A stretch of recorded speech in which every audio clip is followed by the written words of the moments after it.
Well, howdy there, Internet people. It's Bo again. So tonight we're going to talk about what Baroness, my dog, can teach us about doing it from the air. That brilliant strategy being proposed all over social media right now. We're just going to do it from the air. Be real easy, real clean, real clinical. No fuss, no muss. We're going to do it from the air. Baroness, she has free reign inside the fence. She'd never hurt a person without encouragement. But that does mean that occasionally a rabbit doesn't make it. That's unfortunate. I don't like it. But it's kind of the cost of having a dog like her. She is a literal dog of war. When she's on this, she's incredibly well trained. If you were to come on this property in the middle of the night, you would meet her and I'd be holding this. And if I dropped it, you better hope you can run faster than a rabbit. And there is a point to this. This brilliant strategy. Why hadn't anybody done it? We've had the ability to do this for a very, very long time. Why hasn't anybody done it? Do it from the air. When you say that, say what you mean. Take out command and control. Don't church it up. Take out their leadership, right? Tensions with Iran for 40 years, and nobody's thought of this. George Bush Jr., always down to use military force, needed no provocation whatsoever. He didn't think of this? Maybe he did. But he was just surrounded by really good advisors.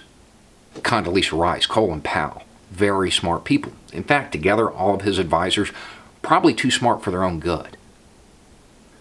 People that understood that maybe this isn't such a brilliant strategy, that these things don't occur in a vacuum. You certainly cannot accuse George Bush of not having the stomach to order something like this. But he didn't. Take it a step further. Why didn't we do it to the Soviet Union? Just do it from the air. Take out command and control. Take out their leadership. Why didn't we do it?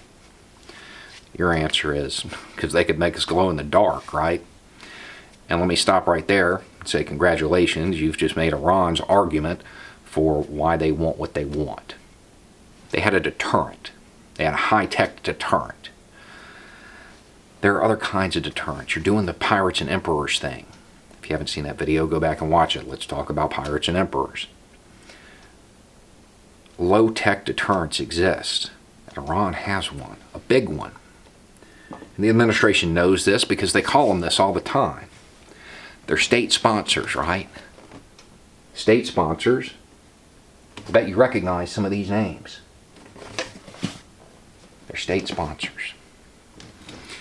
You know, these organizations have huge, huge force projection capabilities. They can reach out. They've done it for decades. Now understand, these are just names of organizations that they fund that I thought people might recognize. The list is dozens long. It's their deterrent. They have this as a deterrent. And these organizations, well, in their fence, in their area, they can pretty much do what they want. And occasionally that means they catch a rabbit. Iran doesn't like that. But it's kind of the cost of having dogs of war. They fund these groups. What does money come with? Strings, right? A leash, if you will. Up until recently, that leash was held by a guy named General Soleimani. Now, it's held, luckily for us, held by a guy named Khani, who's basically a Soleimani clone. And that's a good thing for us, to be honest. But it does show that the strike that caused all of this tension was completely without worth. Changed nothing. But he's holding that leash now. What's a brilliant strategy again? Take out command and control. Take out their leadership.